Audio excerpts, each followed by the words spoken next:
Charlene, you can begin. Thank you. Good afternoon, everybody. We're delighted to have an opportunity to tell you about what we're doing to not only have PACE, Property Assessed Clean Energy programs available in our big cities where we know that would happen rather quickly, but we are motivated to make sure that PACE exists as a viable financing source throughout Texas. And we're delighted to tell you about it and hopefully work with you to make that a reality. So it would be helpful, I think, to just take a quick moment to show how a PACE financing deal would work, so you can see the difference between that and a traditional loan. In a traditional loan, you'd go to a bank or another funding source, you'd pay a down payment, have some pretty hefty costs that would probably have to be paid back in a couple years. So you have a big upfront expense, and that upfront expense prevents a lot of our building owners from investing in the infrastructure of their property, and that is a problem that PACE can solve. And so what happens is that PACE creates an environment that creates incentives for a lender to be willing to loan money over a much longer period of time.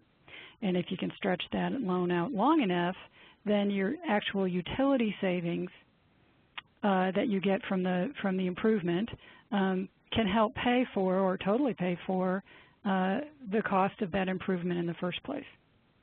And so here's how it works. If you're a building owner and with PACE in Texas, that means you're a commercial building owner, an industrial facilities owner, and that includes agriculture, or you might be an owner of an apartment complex that has 5 or more units. Those are the general categories that can access PACE in Texas. So think about that creatively. We can talk about an office building, which is what most people think of, but it can also be a storage facility, a store, a factory, a barn, a church, a small privately owned nursing home. It can also be some of these beautiful historic buildings in some of our wonderful small towns. So the one thing it cannot be is a government building. Another thing it cannot be is a residence. And the third thing it cannot be is undeveloped property. So if you're in the industrial area or the commercial sector, you're covered. So if you had one of these facilities and you wanted to add solar, you'd work with a solar installer, a company, and you would select the product that you wanted. And then the way we're going to advocate for this in Texas, you'd go out and you'd find your own lender. You might go visit with your local bank or another lender, and you would work out your deal in advance. You would know what your costs are going to be. You would know what your projected savings are going to be, and you would take that information and put together the best deal for you, and then you would take that deal and you would file an application with your local PACE program. And if your PACE deal that you want to finance meets all the requirements, and the requirements would involve the kind of project you want to do, where the project is located, who owns the building, that kind of stuff. If you meet all of those requirements, then you would sign a contract with the local PACE program. And you, the building owner, your contract would say, I promise to pay future assessments that are placed on my property. Those are assessments are like your loan repayments. And then the local PACE program would promise to put a lien on your property. And when they collected the assessments from you, the PACE program would then forward those assessments to your lender.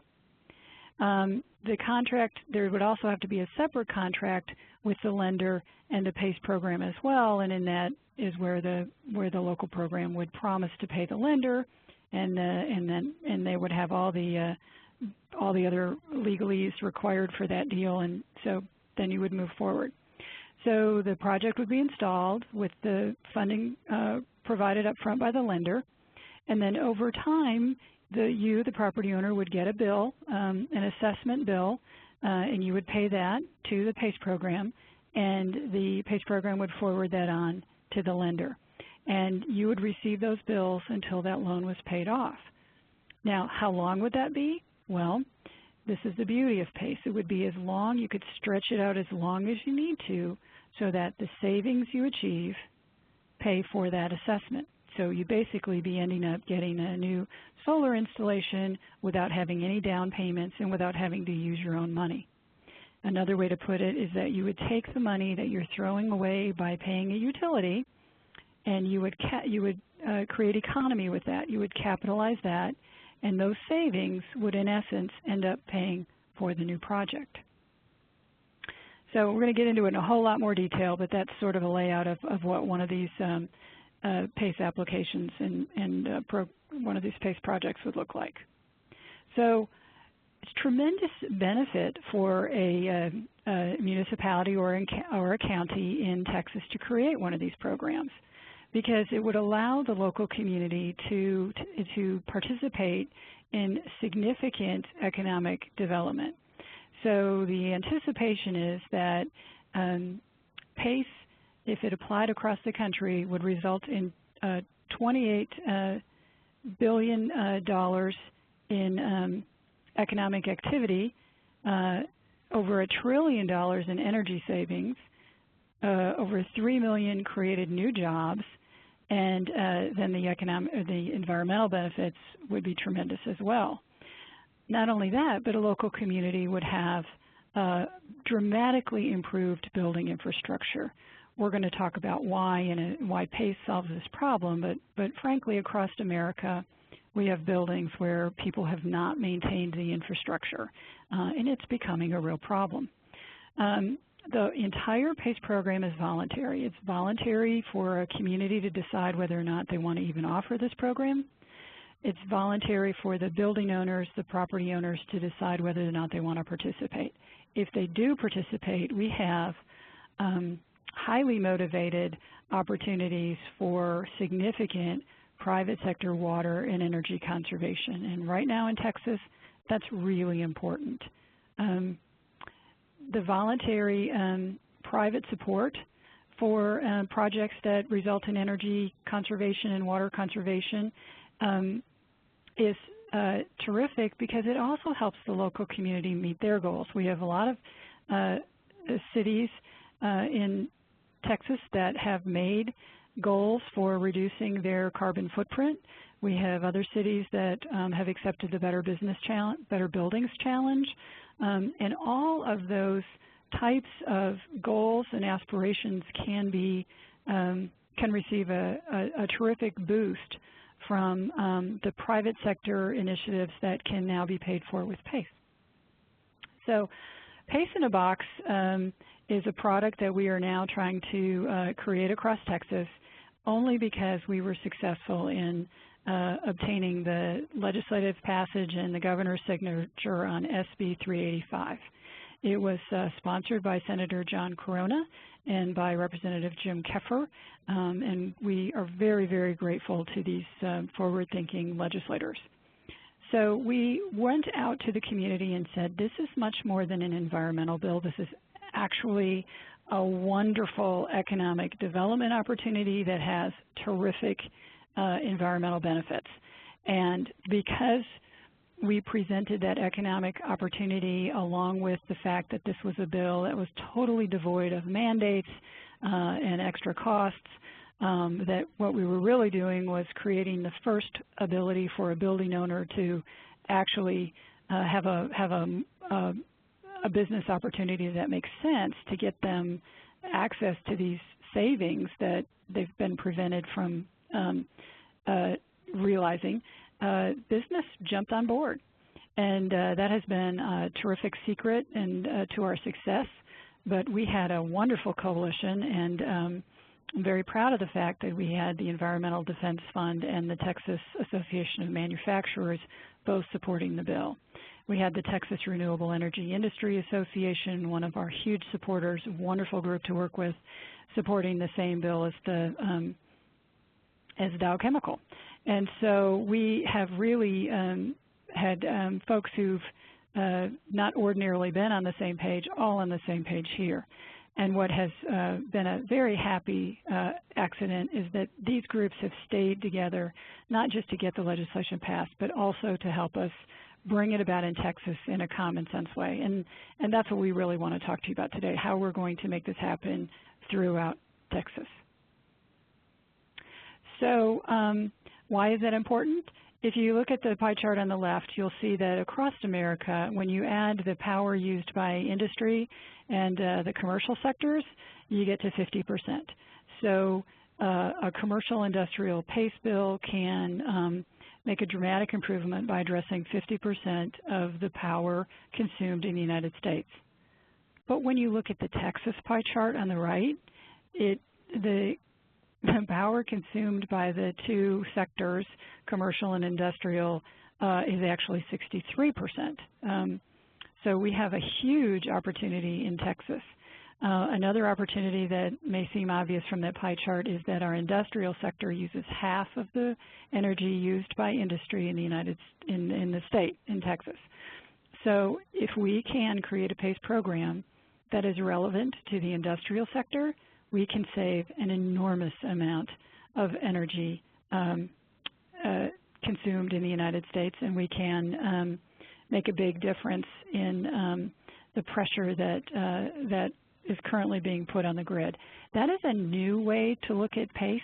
Most people think of PACE as just residential, which we're not allowed to do in Texas at this time, actually not allowed to do anywhere in the country because of the Federal Home Financing Agency restrictions. But very few of the PACE programs really look at industry. And so we're excited about that focus and how we can change the face of PACE across the country. So I'm very, very hopeful that for the solar industry, this market is something that everyone is exploring. Then, of course, in Texas we have drought, right? And so between the drought and the water conservation needs and the pressure on the grid, all of these challenges to Texas are exacerbated by our population growth. So we have 1,000 people moving to Texas every day, and they're bringing their jobs and their companies and their power needs, and so along with their water needs. And so if we are going to continue this incredible economic growth in Texas, then we need to be able to address these resource needs. So, as the Texas Association of Business is very quick to say, we need to stop talking about these resource problems and we need to start talking about the solution. And they love PACE as a solution, which means we are implementing a new financing mechanism that comes with it a huge market, a market of eager businesses looking for ways to save money and access the savings that your product and many other products can bring to them. So the Texas leadership, our legislature, invested a lot in this last session in water. We have a $52 billion water plan. It's a 50-year water plan, and everyone will be asked in November to support a $2 billion revolving loan fund to help get all of that jump-started. They've invested millions in roads, and they've reauthorized the PUC and are very focused on making sure that we have the power that we're going to need on our hottest days in the summer. So they put a lot of effort into infrastructure. Well, business needs to step up and deal with the fourth piece of infrastructure, which is our buildings. The delayed maintenance in our buildings is astounding, and PACE can help our businesses address that need and be part of the conservation solution that our Texas legislature has invested so much in. So I think everybody is figuring out that Teddy Roosevelt's idea of conservation made sense. It's the cheapest and most affordable supply that we're going to find, and that's just simply reallocating what we already have.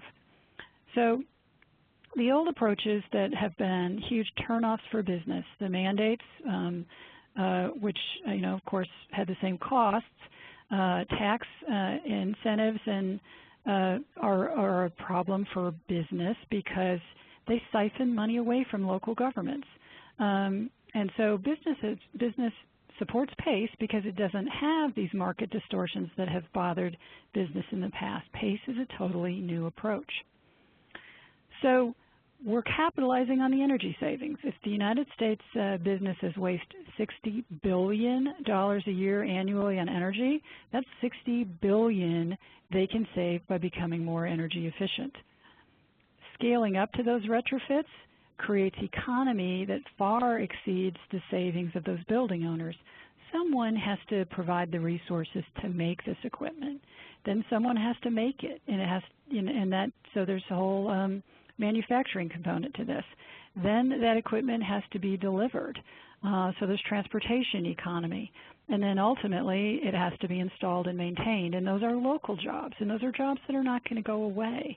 So if there is economy that's over $1 trillion over a 10-year period, and think about how much of that will exist in Texas if we can get this robust state-wide opportunity up and running the right way from the very beginning. But the real question is, if there's so much demand for this and this is such a great business opportunity, then why isn't it being done in the private sector now? And the reason is that investors and companies and their shareholders and certainly their CFOs all want a return on investment of 2 years or less.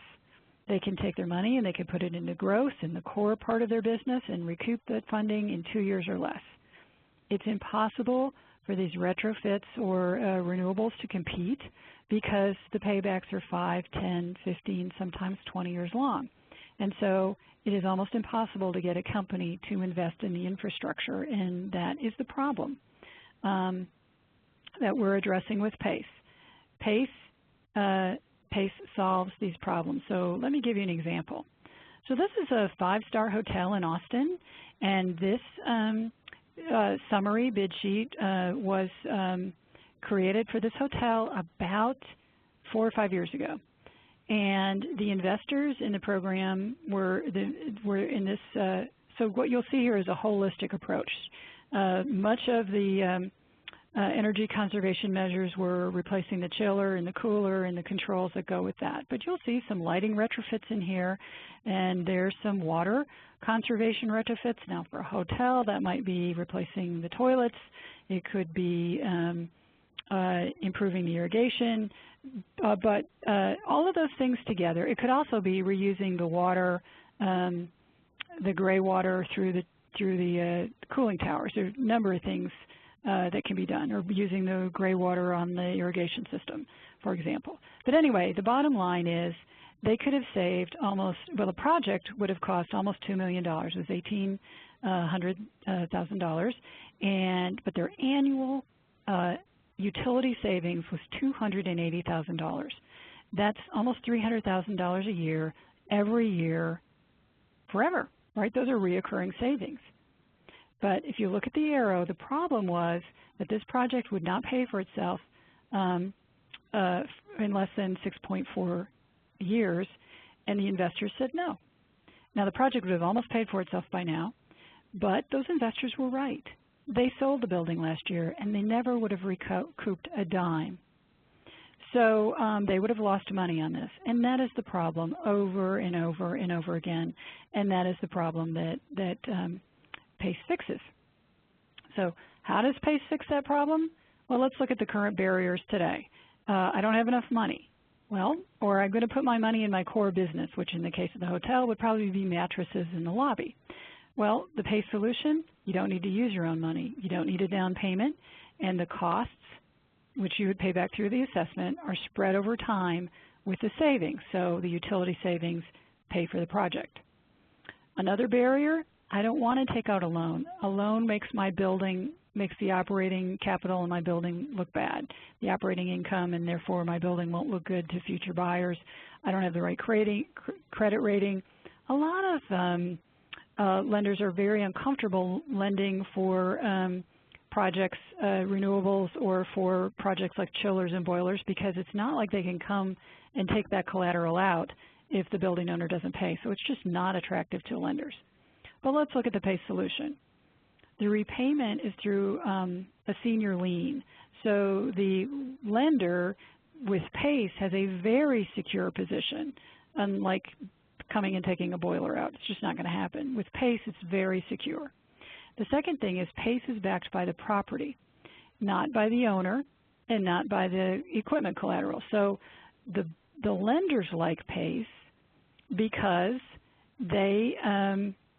they're borrowing against the land. So as long as the owner of the property is able to pay the assessment, they're fine because they're securing through the land. They don't need to worry about whether a company is going to be in existence 10 years from now.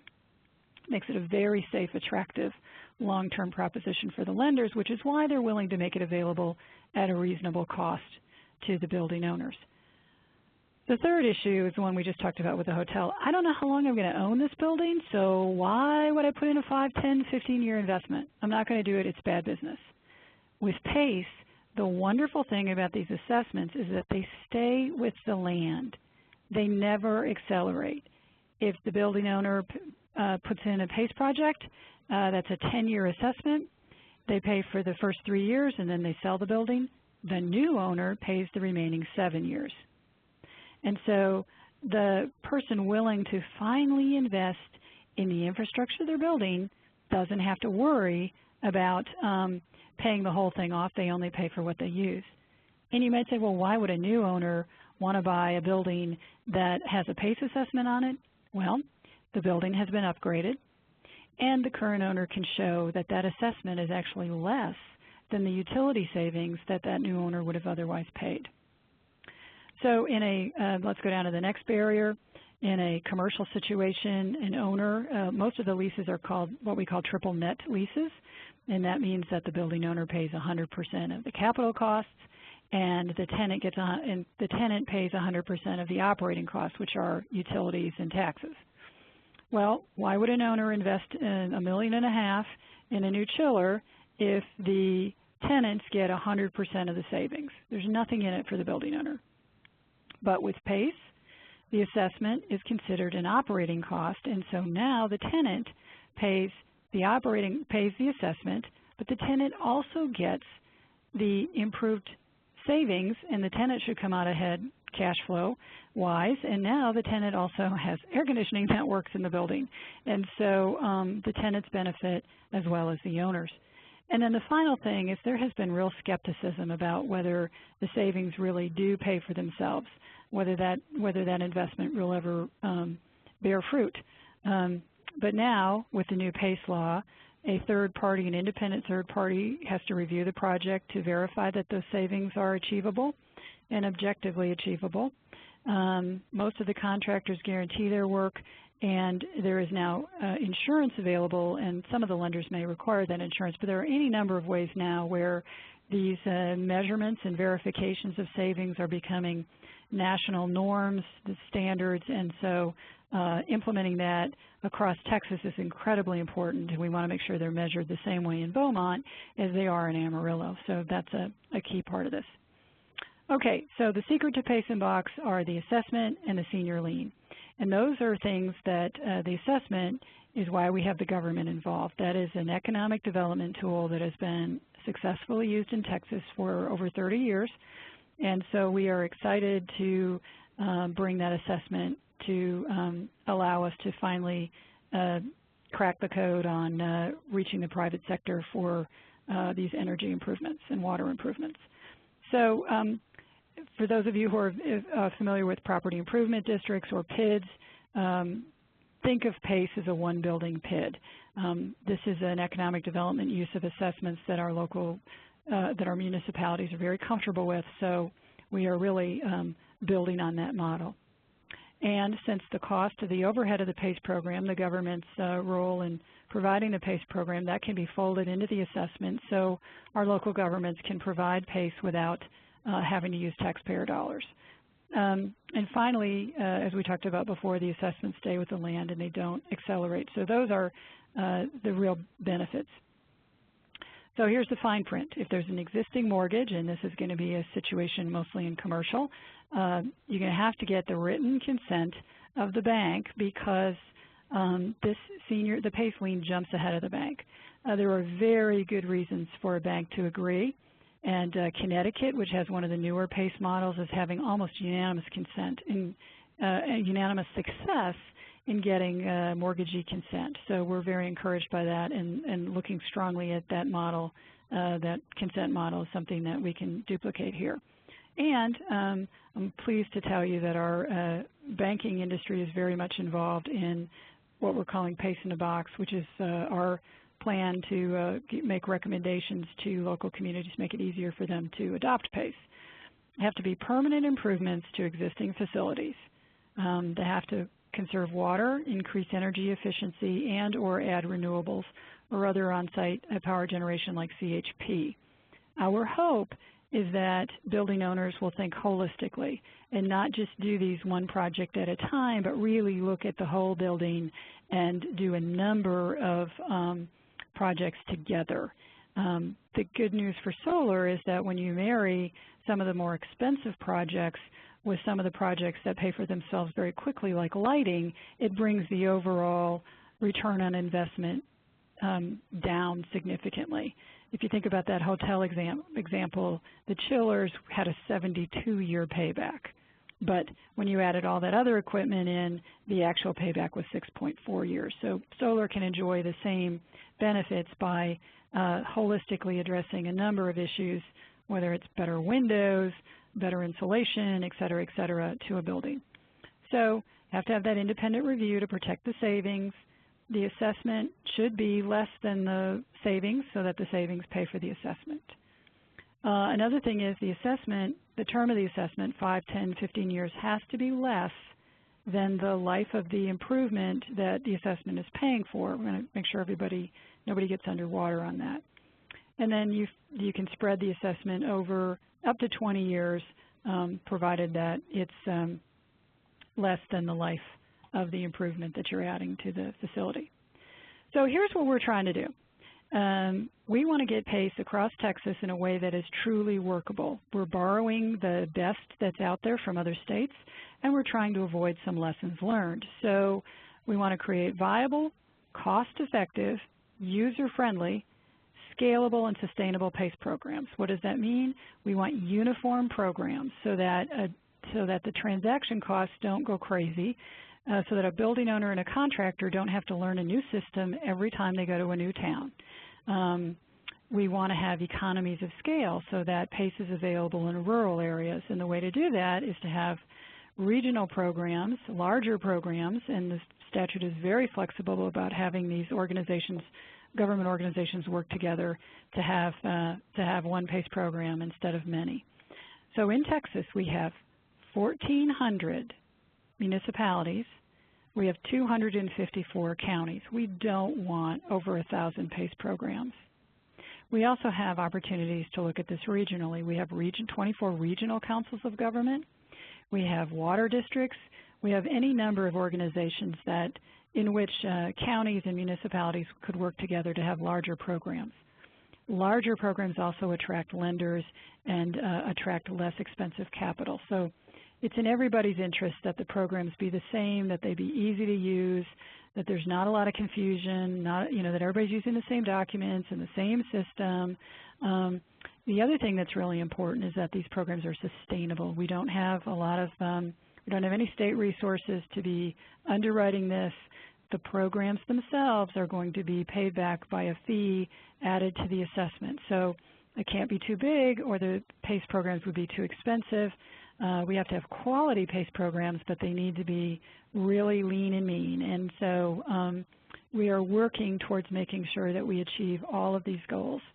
So we also want to have a really educated local government that picks the right PACE program, that is encouraged to adopt PACE, but hopefully they will adopt PACE in a box so we can achieve all these goals throughout the state, and that we can really reach the entire state, not just a few big cities. So we're educating our communities. We've got marketing. We've got training and education that we'll do for local governments, and then we want to continuously provide feedback, improvement, because these programs will evolve over time, and we want to stay on top of that and have the best programs that we can. So instead of just disbanding at the end of the legislative session, we decided to stay together, and we divided the work into 5 different working groups. These groups are putting in, I hate to even think about the number of hours that have been donated so far in the expertise. So we have a program design working group, which is chaired by former Senator Kip Averett, who is a water expert, and Steve Weiss, who's the immediate past chairman of the board of our Texas Renewable Energy Industry Association. They are going to pull everything together. They're responsible for the documents and ultimately the whole PACE in a Box toolkit that we'll be giving to local governments over the next year. We have a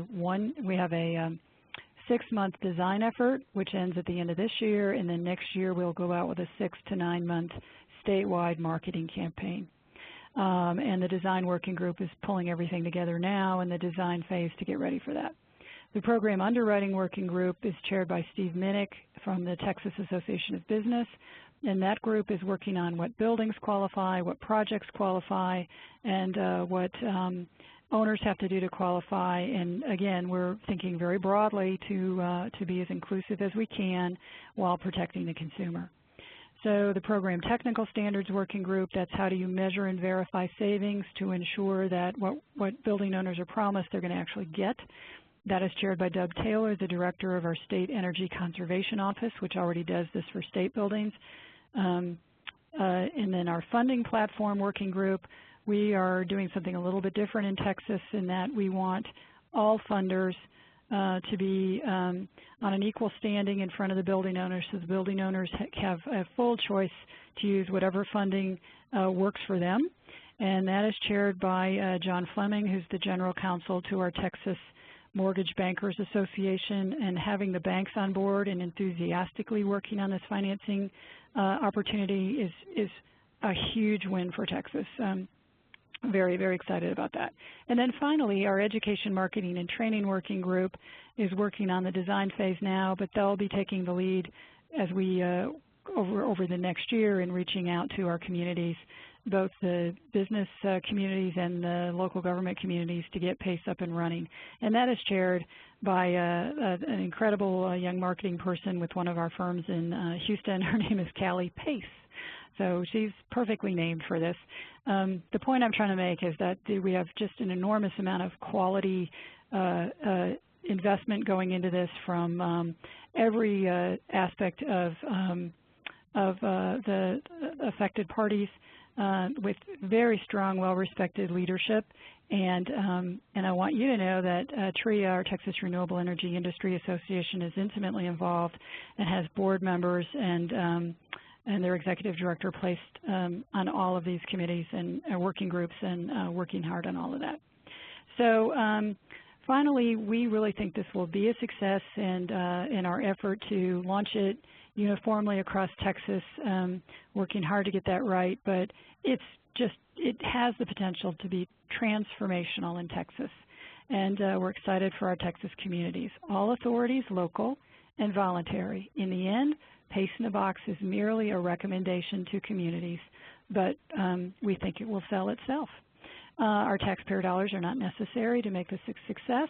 The business community is interested because there are no mandates, there are no picking winners and losers. This is the free market at work. Finally, a building manager can invest in retrofits and in renewables with their CFO's blessing and their lender's consent. That is a game changer. And then finally, we can keep this Texas economic engine primed because we're creating economy and jobs.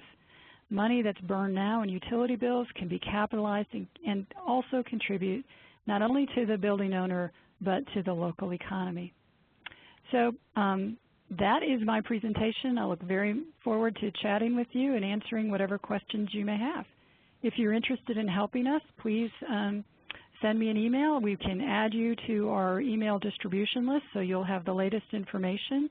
And let me know if you want to help us get this done. We have a $1 million budget for this project, and it's a year-long project. It'll be done about this time next year. And we've raised about half of it, and we're always looking for companies to join Keeping PACE in Texas and help us achieve this totally achievable goal. Thank you. Okay, great. Thank you very much, Charlene. And we have some questions that have come in. Again, if you have any questions for Charlene or even comments, please chat those. You can send them to all participants in the lower right corner of your screen. If you want to share your question with the entire audience, or if you want to remain anonymous, you can send a chat to all panelists. And so, Charlene, the first question, there are actually a couple that I will lump together. Chris had asked, has anyone yet stepped forward from any of the municipalities or counties to form a PACE program?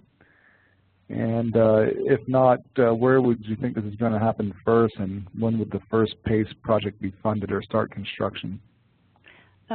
Great questions. First doesn't necessarily mean leadership in this situation, and let me tell you why. We think this is an all-for-one, one-for-all proposition, and we really hope our communities will use PACE in a Box uniformly. It will be easier for the manufacturers and the installers and the building owners if they don't have to learn a new system in every time they cross a municipal line.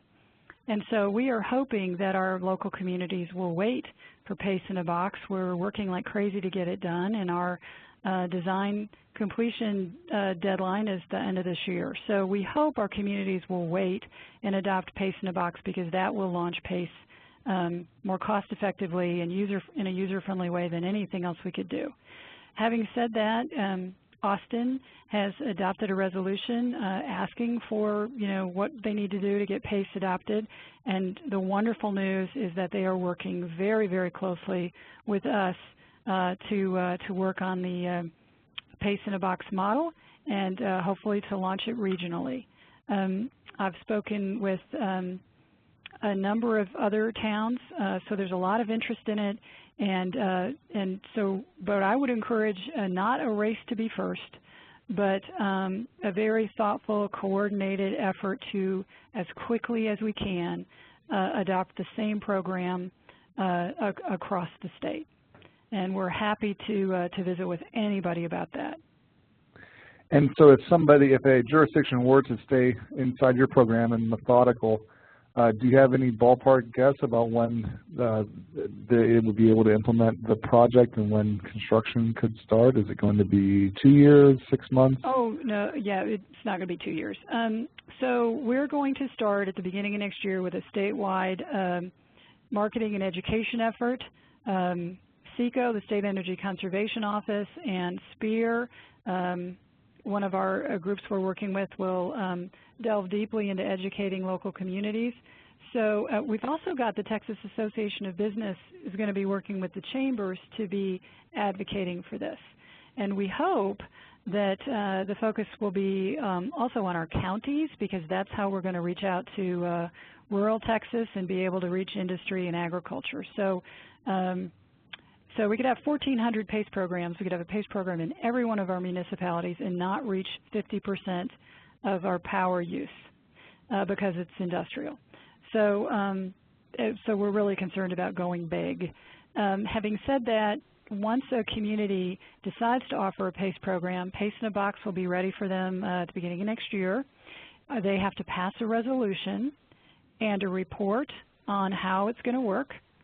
And they'll have 3 ways they can do it. They can do the program internally. They can hire and do the program internally, which is a tremendous amount of work and probably not going to be the way most governments go. They can, put out an RFP or an RFI and say, we want to use PACE in a Box, but we want to hire a third party to administer it. That is going to be more likely, and there are a number of third parties out there that do this now in other states. So that would be a fast way to get it up and running.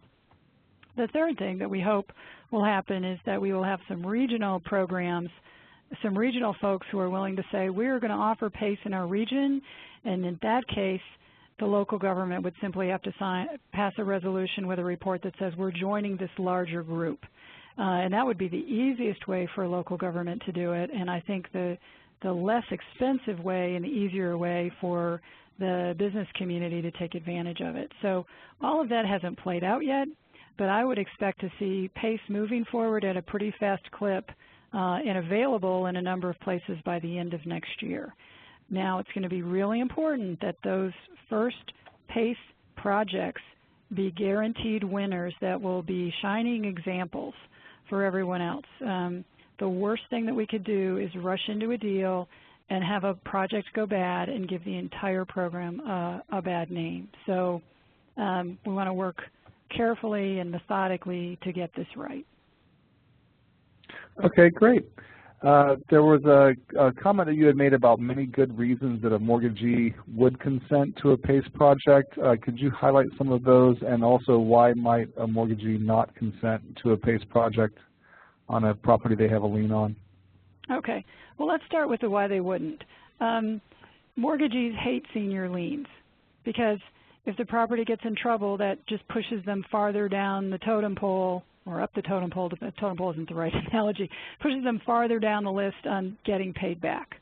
So if a building goes under, the taxes get paid first, the government gets paid first, and then the mortgagee eventually gets paid. So they are never for anything that goes ahead of them in line. So this is kind of really an anathema to them. We went to them, however, and said, you know, you have a lot of mortgages on Class B and C properties, not the big fancy office buildings, but the older properties and the smaller buildings that are a little shaky. And if those buildings become obsolete and really their value is only a value in tear down, the bank has lost its shirt on that property. That's a bad situation that they don't want to have. So we come in with PACE and say, you really ought to consider PACE financing because that building, your collateral, will be dramatically improved and it'll be worth more. So the bank gets protected. The second thing is, our understanding is that most of these lenders, if they grant consent for PACE financing, are also going to say, you know, we really don't want to give up our customer to another lender. So if we're going to agree to PACE financing, we want to be the ones to provide it. And that makes total business sense. And in that situation, they'd be jumping ahead of themselves. These are banks that know they're going to know their customers. They're going to have a feel for the project. A couple other things that make PACE less of a risk for them is the PACE project will probably not be more than 10% of the value of that building. And the assessment never accelerates. So if it's a 10-year project on 10% of the value of the building, that means the assessment is going to be 1% of the value of that building every year. And so that's not so big of a risk for the bank. The other thing that minimizes the bank's risks is that because these assessments don't accelerate and they stay with the land, when that land is sold, the assessment moves on to the new owner. So the bank isn't ever stuck paying off the whole thing. They only pay, their risk with that building owner only exists as long as that building owner owns the building. And even when they go to sell the building, that assessment stays with the land. They never have to pay it off. Okay, great.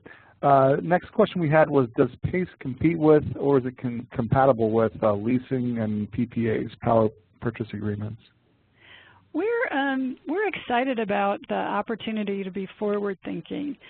About the beginning of the legislative session when we were drafting, we got a call from an attorney in Florida who brought to our attention the possibility of being able to use PACE with a lease or with a PPP. And so we kind of scratched our heads and went, well, if they're doing this in other states, we ought to be able to do it in Texas too.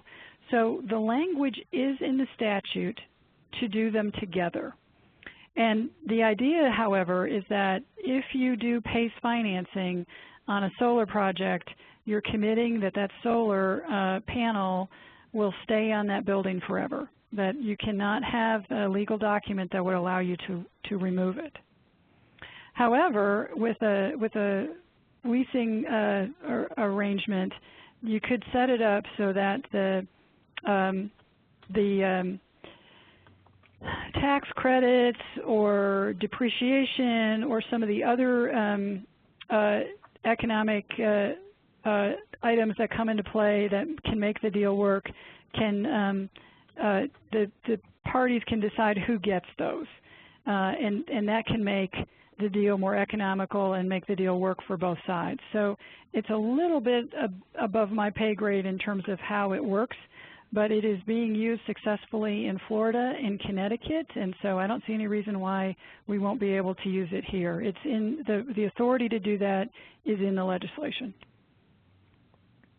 Okay, great. And I would also refer James, if he can go to principalsolarinstitute.org to our events tab. Our webinar last month, we had a expert, Jan Brandt, who was doing exactly what he's talking about, combining PACE with PPAs to provide a single capital stack. They're doing this in California and Connecticut, and they have hopes of doing this in Texas. So you can learn more about that from that webinar recording. And Charlene, the next question from Ryan, will PACE ever be introduced into the residential energy market? That is not up to us. What happened was, and actually Texas has a residential PACE law. It was adopted in 2009. It needs a little work, and when we started working on the commercial and industrial PACE legislation last year, we actually had residential in that bill because we were trying to clean up the 2009 law so it would work. But we knew that it was only a placeholder, and in fact, for political reasons, we had to take it out. And that was okay because we can't use it anyway. And the reason we can't use it is that in the middle of the mortgage crisis, when Freddie and Fannie ended up in receivership under the Federal Home Financing Agency, that federal agency looked around and said, you know, we're responsible for Freddie and Fannie's financial health. And we're looking out here and we're seeing this senior lien that goes ahead of Freddie and Fannie's position in the mortgage industry, and we don't like that. And we don't know what PACE is, but we are not going to allow Freddie and Fannie to invest in any home that has a PACE mortgage. And overnight, they killed PACE in about 27 states. And it's only in the past couple years that California and Minnesota and a number of other states have slowly climbed back up into the PACE world for residential, or no, sorry, they took the residential model and said, this works for commercial as well. And so we are taking it to the next step and saying it's also going to work for agriculture and industry. And so to answer your question, it will take a legislative change in Texas to make it available, and I think two things will help make that happen. One, we will get vibrant, successful PACE going in the commercial and industrial sectors, and communities will get used to it, and people will get comfortable with it, and they'll see what the economic advantages are and how much it's going to help conserve water and energy. And then when the FHFA comes around to changing its position, which the White House would dearly love for it to do, when those two, you know, then we're going to be in a great place to launch residential PACE. And my guess is that that our successful program, it'll really be easy to just add an on-ramp for residential. But the key will be successfully getting commercial and industrial up and running first. Okay, and there was also a question about, can multifamily residences benefit from PACE? I think you had mentioned there was a 5-unit. If you could provide the answer to that. The FHFA ban on residential PACE applies to residential units, residential properties with 4 units or less. So we have included residential units of 5 or more in this statute. And there is a lot of interest in that, and it could be a wonderful financing mechanism for low-income housing. So we're talking about apartment complexes because condos are single units that are banned by that fall within the FHFA ban, but apartment complexes will qualify. I am told it's a little bit harder to do because of the separate metering, but it is a potential wonderful, enormous market. And another question, what about brand new buildings? You had said that you couldn't use PACE for undeveloped property. What about if you have new construction the day after you move in? Could you then implement a PACE project? The ban is on undeveloped property or property in the process of being developed. So if you are outside of those 2 restrictions, you're covered. You can use it. All right. The next question we have was, how can we track our municipalities and know if they are on track and ready to go? At this point, I would say that the vast majority of municipalities in Texas probably don't even know this opportunity exists yet. We're very excited to have a wonderful article just published in the Texas Municipal League's Town and City magazine. And that article lays out, it's really in English, understandable article about what PACE is, and then it says, PACE in a box is coming, this is worth waiting for. Don't sign up with the first group that comes and tries to get permission to be your third-party operator, because everybody will benefit if the programs are uniform. But for most communities, that will be the first time they've ever heard of it. Okay, so then to Kevin, I'd encourage you to send Charlene an email, and she'll add you to her subscriber list, and that sounds like the best way to stay in touch for now. The next question is from Dan. Are property tax assessment values necessarily increased due to equipment placed on the property? Not necessarily. My understanding is the value of commercial buildings is based on the net operating income, which has more to do with what the tenants are paying than the equipment on the building. It's going to be critical. Well, the good news for solar is that our tax assessors, our appraisal districts are not allowed to increase the value of a building because it has solar on it. It's going to be critical that we are vigilant in not allowing our appraisal districts to treat building improvements any differently just because they're funded through PACE financing. In the end, this is just a financing tool. So if they haven't been increasing the value of buildings because the infrastructure is being updated, they shouldn't start now. Okay, I have one more question, and again, if you have any other questions from the audience, please chat those in. This was, how is PACE in a box different from what other states have done? What did you learn from them, and what mistakes are we correcting? To tell you the truth, I hesitate to criticize anybody, so forgive me if it came across that way. I like to call these things lessons learned. In California, there are many different PACE programs, and as a result, it's very confusing for building owners, and the transaction costs for contractors can be quite high because they have to learn a new system and a new set of documents depending on what jurisdiction they're in. And some of them have several PACE programs in the same district. So we are really trying to get a uniform standard across Texas because in Connecticut, which is the only state PACE program, they're achieving great results through consistency and ease of use. So we see that as something we want to aspire to.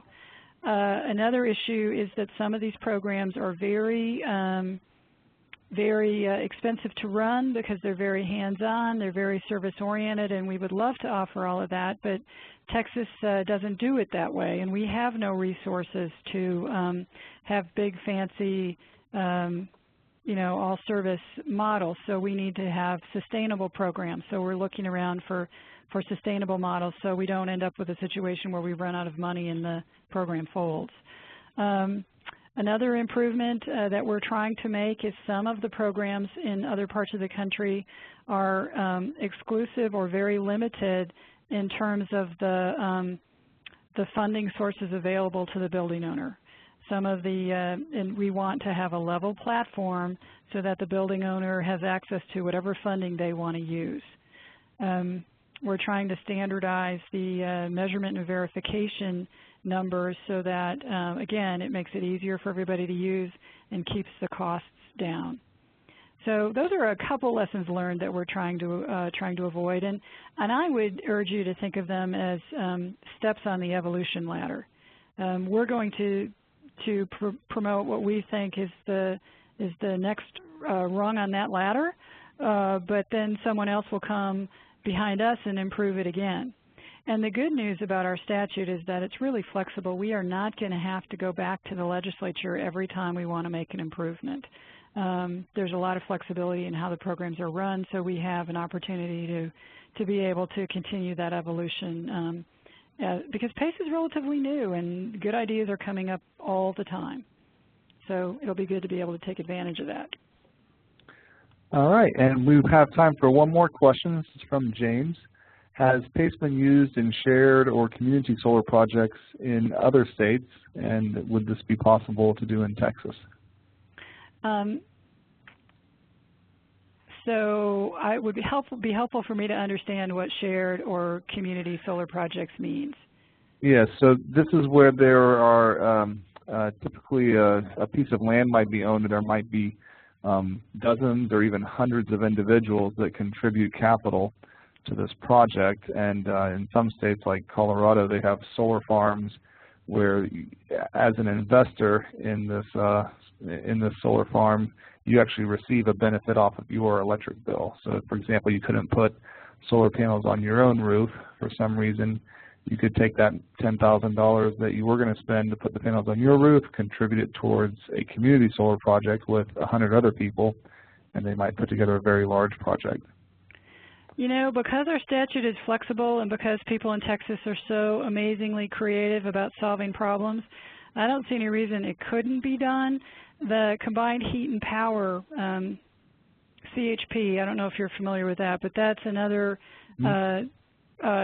type of opportunity that can be launched with PACE. And they have asked the same kind of question, because in some of these industrial facilities, a CHP unit could be used by multiple nearby factories.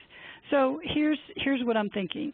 Because the assessment goes to the land that solar farm would be on, my guess is there might be one assessment to one landowner, but that opportunity could be shared by contract with all the participants. That's just one thought I have off the top of my head about how it might work. Somebody would have to sit down and do some neat legal research, but I don't see any reason why it couldn't.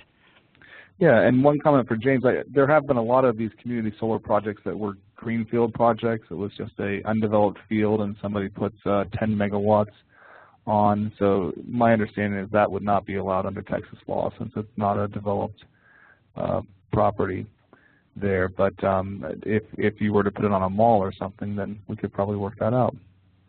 And there was one last question from Kevin. Can we use other rebate programs before the assessment is finalized? And I guess that would be city, state, or even utility rebate programs on solar panels. Absolutely. Absolutely. Now, if you had a rebate that was instant, we might take that off before the assessment so that you don't get money from the assessment and money from the rebate double. But yes, anything that helps reduce the cost of the project would be taken into account.